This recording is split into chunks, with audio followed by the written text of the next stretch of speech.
이스라엘의 패배와 멸망을 바라는 발락, 그리고 그 발락이 고용했던 무당이며 선지자인 발람을 통해 산꼭대기에서 이스라엘을 향한 저주가 쏟아질 뻔했던 그 상황 우리가 함께 봤죠. 하지만 그 산꼭대기에는 발람과 발락만 있었던 것이 아니라 그것을 원천적으로 막아서시며 이스라엘을 위하시는 하나님이 함께 계셨다. 우리가 지난 시간에 봤던 내용이죠. 그런데 반면 이스라엘은 그 산 아래에서 무엇을 했을까? 오늘 본 본문에서는 우상을 숭배했습니다. 좀 아이러니한 거죠. 산꼭대기에서는 이스라엘을 지키시는 하나님, 산 아래에서는 그 하나님으로부터 멀어져가는 이스라엘. 나귀도 하나님을 보는데 이스라엘은 하나님을 보지 못하고 우상을 바라봅니다. 외국인 발람도 하나님의 뜻에 복종하는데 하나님의 백성인 이스라엘은 정작 하나님을 버리고 있습니다. 그게 25장의 사건이 되죠. 그래서 25장은 하나님과 전혀 다른 방향으로 달려가는 이스라엘을 고발하는 내용으로 채워집니다. 지금 이스라엘은 모압 평지에 있는 시딤이라는 곳에 머물고 있어요. 지금까지 맛봤던 전쟁의 승리, 그리고 거기서 찾아온 기쁨과 확신, 이제 약속의 땅에 들어가게 될 것이라는 설렘이 가득할 것만 같은 이스라엘 공동체 그 분위기, 생각만 해도 이렇게 뭔가 들썩이는 것 같죠. 하지만 그들의 마음을 진짜로 들썩이게 만든 건 따로 있었던 겁니다. 바로 모압 여인들과의 위험한 일탈이었죠. 모압 여자들은 이스라엘 남자들을 유혹합니다. 그 유혹에 넘어간 이스라엘 남자들은 모압 여자를 따라갑니다. 그래서 음행을 벌이고 거기서 끝나지 않고 모압 여자들이 섬기는 바알볼이라고 하는 그들의 신에게 제물을 드리고 제사를 하고 그 제물을 나눠 먹는 일까지를 합니다. 하나님은 우상을 숭배하는 그 이스라엘에게 진노하십니다. 하나님은 이 일이 몇몇 개인의 일탈이라고 보지 않으십니다. 이건 공동체 전체의 일이라고 하신 거죠. 그게 바로 그들에게 전염병을 내리신 이유입니다. 왜냐하면 민수기 25장에서 벌어진 이 일은 이미 광야에서 이스라엘 백성이 금송아지 사건 때 했던 일과 다를 바 없었기 때문에 그래요. 그리고 이 금송아지 사건이 벌어지고 나서 하나님이 이스라엘에게 이런 것들을 주의하라고 경고하셨던 내용이 있는데 그게 고스란히 민수기 25장에서 벌어졌기 때문에 더더욱 하나님은 진노하실 수밖에 없는 거죠. 제가 한번 읽어드릴게요. 출애굽기 34장 14절부터 16절인데 너는 다른 신에게 절하지 말라. 여호와는 질투라 이름하는 질투의 하나님이니라. 너는 삼가 그 땅의 주민과 언약을 세우지 말지니 이는 그들이 모든 신을 음란하게 섬기며 그들의 신들에게 제물을 드리고 너를 청하면 내가 그 제물을 먹을까 함이며 또 내가 그들의 딸들을 내 아들들의 아내로 삼음으로 그들의 딸들이 그들의 신들을 음란하게 섬기며 내 아들에게 그들의 신들을 음란하게 섬기게 할까 함이니라. 그렇죠? 이미 예고했고 경고했던 내용들을 민수기 25장에서 이스라엘이 고스란히 범한 겁니다. 금송아지를 숭배했던 부모인 광야 1세대들의 죄를 자녀 세대들도 똑같이 저지른 거죠. 40년의 광야를 통과했음에도 우상 숭배의 유혹 앞에서, 쾌락의 유혹 앞에서 그들은 또 주저앉아 버린 겁니다. 이것은 부모 탓으로만은 돌릴 수 없어요. 광야 2세대들은 부모가 그 죄를 저질렀던 걸 알고 있습니다. 그럼에도 우상 숭배를 했습니다. 그건 그들이 죄를 가볍게 여겼다는 거예요. 게다가 광야 2세대들은 부모 세대와 달리 어린 시절부터 하나님이 그들과 함께 하고 있는 일상을 살아왔어요. 만나와 메추라기를 쭉 먹어온 세대이고, 그리고 하나님이 구름 기둥과 불 기둥으로 그들을 지키시고 필요할 때마다 반석을 깨트려서 물이 나오거나 없는 곳에서 샘을 터뜨리시는 일들을 이들은 계속 확인해 왔던 세대들입니다. 그런데도 불구하고 그들은 허무하게 무너져 버린 거죠. 어떤 변명도 통하지 않을 똑같은 죄에 대해 하나님은 전염병으로 당신의 진노를 표출하십니다. 그리고 하나님은 이 전염병이 끝나려면 이스라엘의 모든 지도자들을 다 죽여 그 백성들이 보는 앞에 다 걸어두라고 하십니다. 대낮에. 그래서 이스라엘 공동체 모두가 이 죄를 저질렀고 그 모든 책임의 대표로 지도자들을 이렇게 처단한다라는 걸 보여주신 거죠. 모세는 재판관들에게 바알볼에게 붙은 자들을 죽이라 명령합니다. 이스라엘 지도자 전부를 죽인 것보다는 오히려 우상 숭배를 한 사람들을 찾아내서 그 사람들의 지도자들을 죽이라는 좀 더 축소된 명령이었던 것 같아요. 왜 이렇게 추측할 수 있느냐면 이 전염병이 그치지 않았기 때문에. 계속 죽는 사람이 늘어갑니다. 이제 할 수 있는 게 없어진 이스라엘은 성막 앞에서 울면서 하나님께 모여 있습니다. 그들의 울음은 회개의 눈물일 수도 있지만 두려움의 눈물이기도 합니다. 사방에서 죽어나가니까. 그런데 모두가 울고 있는 이 성막 앞을 가로질러 당당하게 이방 여자의 손을 붙잡고 가는 한 사람이 있었습니다. 그 사람은 시므리라는 사람인데 그의 행동은 단순히 여자의 흠뻑 빠진 한 사나이의 순정이라고 볼 수만은 없습니다. 오히려 하나님, 당신이 이렇게 심판하셔도 나는 내가 하고 싶은 대로 할 겁니다. 라고 하는 정면 도전인 거죠. 이 한 남자의 뻔뻔함 앞에서 회중의 울음소리는 잦아들고 절망적인 침묵만 흐릅니다. 그리고 속으로 모두가 받아들여야만 했던 현실을 직면합니다. 아, 전염병이 그치지 않은 이유가 있었구나. 인 거죠. 자기들이 봐도 이스라엘의 우상 숭배 그리고 이방 여자와 난잡하게 저지르는 이 모습은 자기들이 하나님이어도 이해해주기가 참 불가능한 그리고 그것이 끊어지지 않고 있는 이 현실을 자기들도 눈앞에서 보고 있었기 때문에. 하지만 슬프게도 이스라엘의 이 비통함, 이 숨막힘은 두 남녀의 모습을 어이없어 했지만 그게 회개로 이어지진 않아요. 그게 참 슬픈 모습입니다. 누구 하나 그 사람을 막지 않고 있기 때문에. 그 사람을 향해서 소리 지르며 그만하라고, 회개하라고 요청하고 있지 않기 때문에. 하나님이 얼마나 이 일에 대해서 가슴이 아프신지, 그러니 우리 용서를 구하자고 그를 잡아서 성막 앞으로 끌고 오는 사람 하나 없었기 때문에. 그저 이스라엘은 전염병에 그치기만을 바랄 뿐입니다. 그때 한 사람이 일어나요. 비느하스죠. 그래서 창을 듭니다. 25장 7절과 8절을 보시면 제사장 아론의 손자 엘르아살의 아들 비느하스가 보고 회중 가운데서 일어나 손에 창을 들고 그 이스라엘 남자를 따라 그의 막사에 들어가 이스라엘 남자와 그 여인의 배를 꿰뚫어서 두 사람을 죽이니 연병이 이스라엘 자손에게서 그쳤더라. 하나님의 마음을 아는 사람들 역시 이스라엘 중에 있었던 거죠. 그렇게 비느하스는 창을 들고 장막에 들어가 그 남자와 그 여자를 죽입니다. 그제서야 이스라엘 전체에 확산되던 전염병이 그치고 2만 4천 명까지 죽고 그 다음은 이어지지 않습니다. 여기서 비느하스의 행동을 문자 그대로 우리가 받아들일 수는 없어요. 그죠? 오늘날 우리는 법치국가와 종교의 자유가 있는 사회 속에 살고 있어요. 누구도 자기의 신앙과 믿음을 증명하기 위해서 다른 사람을 죽이거나 그의 재산과 그의 일상을 해칠 수는 없습니다. 그러니까 비느하스가 창을 들었듯 우리도 뭔가를 들어볼까 할 수는 없는 거예요. 우리도 누굴 죽일 수 있느냐라는 도전을 하기 위해 이 내용이 우리에게 소개되는 게 아니라 오히려 이 사건의 메시지는 누구를 위해 창을 들었는가에 있습니다. 누구를 위해 창을 들었는가.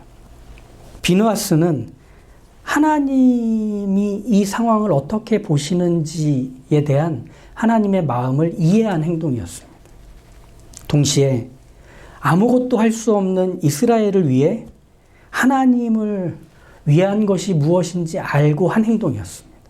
그래야 하나님도 이스라엘도 유익할 수 있기에.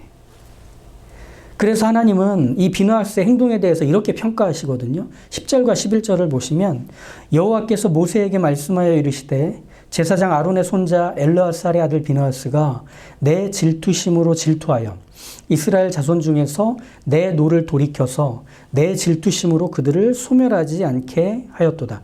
계속 질투가 반복이 되죠. 여기서 나오고 있는 하나님의 질투는 인간의 질투와는 다릅니다. 우선 하나님의 질투는 열등감으로 시작되지 않습니다. 하나님은 자신과 비교할 다른 신이 없어요. 그러니 하나님이 이스라엘이 숭배하는 바알보를 질투하셨기 때문에 질투심이 생겼다. 그게 아니라 바알보를 향해 마음을 빼앗긴 이스라엘을 향해 속상해하고 있는 것이 이 질투 안에 담기는 내용입니다. 이해가 되시죠? 마치 사랑하는 사람이 지나가는 사람을 이렇게 계속 쳐다보고 있으면 옆에서 뭐 하는 거야? 하는 것과 같은 것, 좀 수준 낮은 비유이긴 하지만 바로 그 마음이신 거죠. 또 하나님의 질투는 특이하게도 인간의 질투와 달리 하나님은 내가 질투한다고 인정하십니다. 원래 사람은 자기가 질투한다는 걸 들키는 걸 못 견뎌야 합니다. 그래서 부정하고 화를 내고 설명하거나 도망치기도 합니다. 멕시코에서는 친구의 아이를 칭찬할 때면 칭찬하면서 그 아이의 뺨이나 엉덩이를 때린다고 해요. 재밌죠? 이거 표현하는 거예요. 너의 아이를 내가 칭찬하지만 그건 부러워서 하는 거 아니야. 라고 하는 걸 표현하는 거예요. 인간에게 질투를 인정하는 것은 자존심 상하는 일이고 죽기보다 어려운 겁니다. 안 그랬어? 안 그랬어? 할 수밖에 없는 거예요. 그런데 하나님은 뭐라고 하시죠? 나는 질투하는 하나님입니다. 당당하게 이해하시죠? 왜 그러냐면 하나님은 우리가 당신의 그 질투를 따라하기를 원하시기 때문에 그런 거예요. 하나님의 질투 이 상황을 다시 한번 보시면 비느하스의 행동은 하나님이 전염병을 내리신 행동과 겹쳐져 있습니다. 비느하스가 창으로 이 두 사람을 죽일 때 거기서 전염병이 그치잖아요. 하나님이 정말 원하셨던 건 이스라엘이 더 이상 그 죄를 이어가지 않기를 원하셨던 거예요. 거기에 전염병이 같이 묶여 있는 거죠. 비느하스가 시므리와 고스비를 창으로 죽인 후에 전염병이 그칠 때 비로소 이스라엘은 무엇이 하나님을 분노하게 만들었는지를 알게 되는 거예요. 하나님을 분노케 한 건 우상 자체가 아니라 우상과 쾌락의 마음을 뺏긴 이스라엘의 그 떠난 마음이었던 거죠. 이스라엘은 자신들의 죄를 끊지 못하고 있다는 걸 비느하스의 행동을 통해 모두가 알게 되는 겁니다. 아, 우리의 죄가 그거였구나 라고 떠올리게 되는 거죠. 비느하스는 그렇게 이스라엘의 처한 상태와 수준을 정확하게 간파했고 왜 하나님이 저렇게 진노하시는가도 함께 이해하고 있었던 그 무리 중에 있던 사람이었던 겁니다. 그러니 창을 든 행동은 하나님을 위한 행동이면서 동시에 이스라엘을 위한 행동이기도 했던 거죠. 이제 이해가 좀 되시죠? 그러니 하나님은 그 비느하스의 의도를 잘 아셨던 거예요. 저 비느하스는 내가 어떤 마음으로 이 일을 했는지를 알고 있는 사람이다. 그리고 이 일이 어떻게 해야 풀리는지도 알고 있는 사람이다. 그래서 모두가 함께 웃을 수 있는 그 다음을 제시해 줄 수 있는 사람이다. 그래서 12절과 13절에 보면 이 비느하스가 한 일에 대해 하나님은 이렇게 말씀하세요. 그러므로 말하라. 내가 그에게 내 평화의 언약을 주리니 그와 그의 후손에게 영원한 제사장 직분의 언약이라. 그가 그의 하나님을 위하여 질투하여 이스라엘 자손을 속죄하였음이니라. 하나님이 다 아신다는 거죠. 비느하스가 한 행동의 의미와 결과를. 그러면서 여기서 하나님이 중요한 것을 말씀하십니다. 뭐냐면 내 평화의 언약을 그와 맺으리라 라는 얘기죠. 사실 비느하스와 그의 후손들은 이미 아론에 의해서 종신 제사장입니다. 계속 그 집안이 대를 넘어가면서 계속 제사장의 일을 해야 돼요. 누구도 거기서 벗어나지 못해요. 그런데 이 비느하스와 맺으시는 약속은 마치 중복된 약속처럼 보여요. 같은 약속을 두 번이나 하는 것처럼 말이죠. 그런데 이것은 중복된 약속이 아니고요. 하나님이 아론과 맺으셨던 약속을 비느하스와 다시 맺으시면서 확장하고 강화시키는 의미를 갖고 있습니다. 하나님이 평화의 언약이라고 할 때 그걸 내 평화의 언약이라고 표현하시거든요. 하나님은 너희 이스라엘의 제사장들아, 내가 가졌던 마음으로 제사장의 역할을 수행해라 라고 하는 요청을 하신 겁니다. 하나님이 이스라엘을 위하시는 모습의 가장 첫 번째 장면은 하나님이 이스라엘에게 찾아오시는 겁니다. 그리고 이스라엘과 함께 계시는 겁니다. 그럼 이스라엘과 함께 하시면서 하나님이 무엇을 하셨죠? 이스라엘의 금송아지를 만들 때 거기 함께 계십니다. 이스라엘의 굶주림과 목마름으로 하나님께 원망할 때 하나님이 거기서 피하지 않으십니다. 함께 계십니다. 이스라엘이 주변의 공격과 위협으로 위기를 겪을 때도 하나님이 그들과 함께 계십니다. 이건 무엇이냐면 사랑하기로 하신 하나님은 이스라엘이 죄를 짓고 원망하기도 하고 심지어 불순종할 때조차도 그들을 떠나신 적이 없다는 겁니다. 끊임없이 그들을 돌이키게 또 깨우게 또 다시 깨끗이 씻겨서 제자리로 돌려놓는 일을 하시려고 하나님은 그들 곁에서 떠나지 않으셨던 겁니다. 이스라엘을 사랑하기 때문에. 하나님이 제사장들에게 그걸 맡기는 겁니다. 너희가 해야 되는 일은 내가 했던 일의 연장이어야 해. 입니다. 그래서 이스라엘의 제사장은 이스라엘이 어긋난 길로 갈 때 그들을 비난하고 정죄하고 끊어내는 게 아니라 이상한 길로 가는 그들을 쫓아가는 것이었습니다. 그래서 다시 데려오는 겁니다. 이스라엘이 굶주릴 때 함께 굶고 목마를 때 함께 목말라 하는 겁니다. 이스라엘이 위협을 받고 누명을 쓸 때 함께 오물을 뒤집어 쓰고 위기를 겪는 겁니다. 이스라엘이 전쟁에 패배하거나 병에 걸리거나 지진과 가뭄의 피해를 입을 때 고스란히 그걸 함께 겪는 자리에서 동일하게 힘겨워하기로 하는 겁니다. 그게 이스라엘의 제사장의 자리였습니다. 그래서 이스라엘이 어떤 위기와 유혹과 두려움 속에서 결코 버려진 것이 아님을 그들과 함께 있는 제사장을 통해 하나님을 떠올리게 되는 그것이 이스라엘의 제사장이 이스라엘 곁에 있어야 하는 이유가 되는 겁니다. 사실 제사장이란 이스라엘 사회 안에서는 매우 큰 권력입니다. 종교와 정치가 유일신을 섬기는 이스라엘 사회 내에서 떨어져 있지 않아요. 때로는 이스라엘의 지도자나 왕보다 제사장의 역할이 훨씬 더 위에 있을 때가 많았습니다. 그래서 이 평화의 언약이 대제사장의 권력과 권위를 영원히 누리고 향유하라는 뜻으로 보일 수 있지만 실은 정반대에 있어요. 높은 자리에 앉으며 특별한 대우를 받으며 듣는 사람이 아닌 말하는 사람이 영원히 되라는 뜻이 아닌 거예요. 오히려 함부로 대하며 말도 안 듣는 사람의 곁에서 그가 돌이킬 때까지 있어주는 사람이 되는 것. 배고픈 사람들과 함께 있으며 그 배고픔이 해결될 때까지 있어주는 것. 누명을 쓰거나 힘겨운 처지에 놓일 때 그가 주저앉지 않도록 함께 그 죄명을 손에 쥐고 있어주는 것. 패배한 자리에서 같이 울고 아픈 자리에서 같이 주저앉고 포기하지 않게 만들려고 그들 곁에서 그를 붙잡아 주는 게 제사장의 자리라고 하나님이 이제 두 겹, 세 겹으로 약속을 맺어버리신 거예요. 이스라엘의 제사장은 그렇게 이스라엘 곁에 있어야만 하는 거죠. 시대가 달라졌다고 해도 각자의 기질과 재능이 달라졌다고 해도 이스라엘의 제사장은 그 일을 계속 해야 되는 겁니다.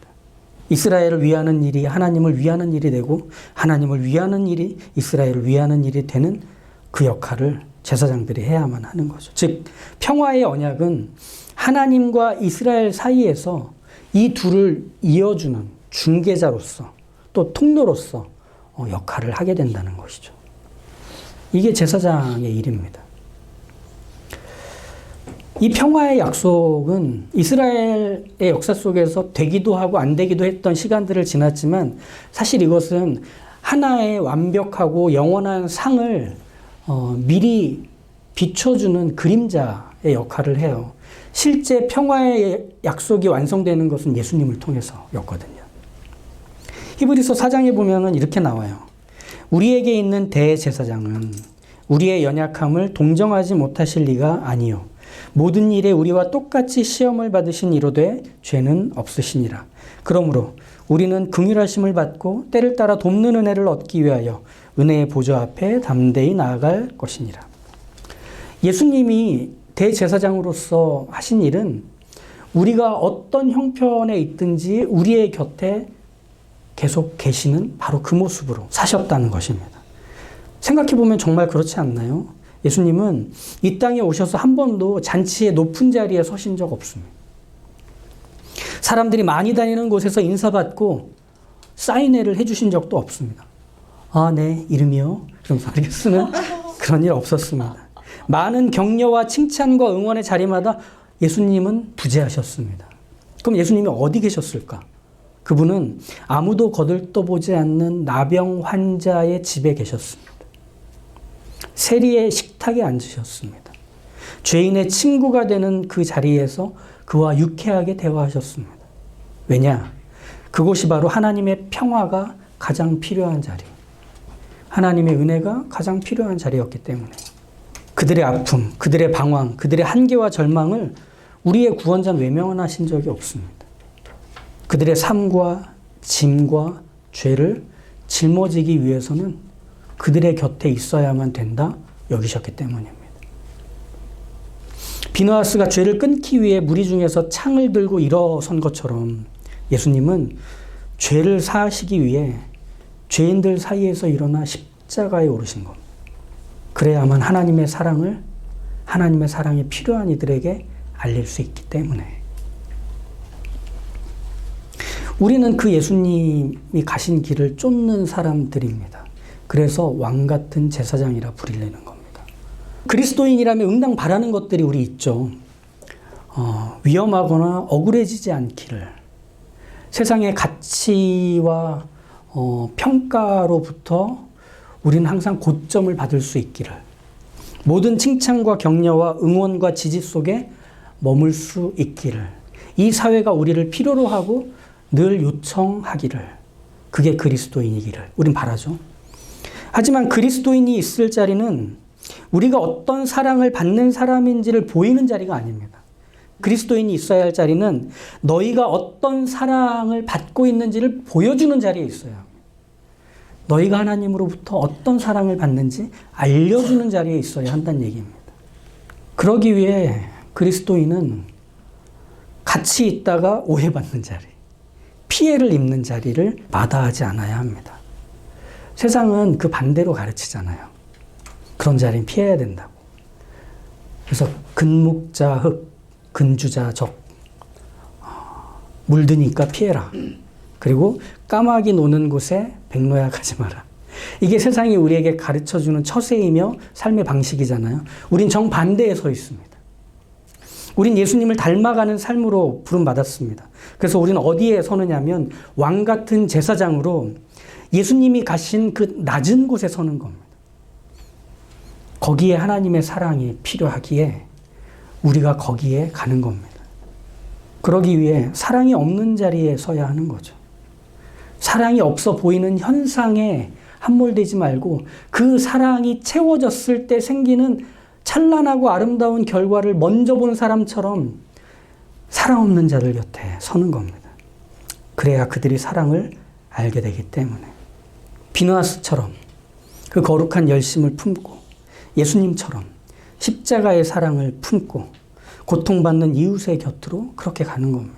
우리하고 비슷한 사람들 사이에 머물고 살아가는 것은 우리에게 참 안심이 되고 기분 좋은 일일 겁니다. 하지만 우리가 있어야 되는 자리는 이제 내일부터 시작되는 한숨만 나오는 직장 생활이고, 때로는 우리가 누군가로 인해서 오해를 사게 되고 한 묶음으로 묶여서 같은 처지와 손가락질을 받아야 하는 상황들이 펼쳐질 수도 있습니다. 그런데 거기서 우리는 그 다음을 할 준비를 하고 있어야 됩니다. 먼저 은혜 받은 우리가, 먼저 사랑을 한 우리가 사랑 없이 살아가는 그 삭막하고 건조하며 고독한 인생들에게 뻗어낸 하나님의 손으로 살아야 하기 때문입니다. 이 비느하스처럼 또 예수님처럼 우리가 가야 할 길의 방향은 또 삶의 모습은 정해져 있습니다. 용기가 나지 않죠. 믿음이 그렇게 갑자기 확 생기진 않을 수 있죠. 하지만 그 방향을 가기로 한 사람들에게는 분명 그 일들을 하게 하실 겁니다. 천천히 가도 상관은 없어요. 우리는 결과를 만들어내는 사람이 아니라 그저 하나님의 손으로 부름받았을 뿐이니 그렇게 하나님을 위하여 또 사람을 위하여 살아가실 수 있는 우리의 삶임을 기대하시면서 그 하나님의 사람답게 부름받은 자로 살 수 있기를. 그래서 모두를 살리는 인생으로 내가 살아가고 있음을 기뻐하실 수 있기를 주님의 이름으로 축복합니다. 아멘.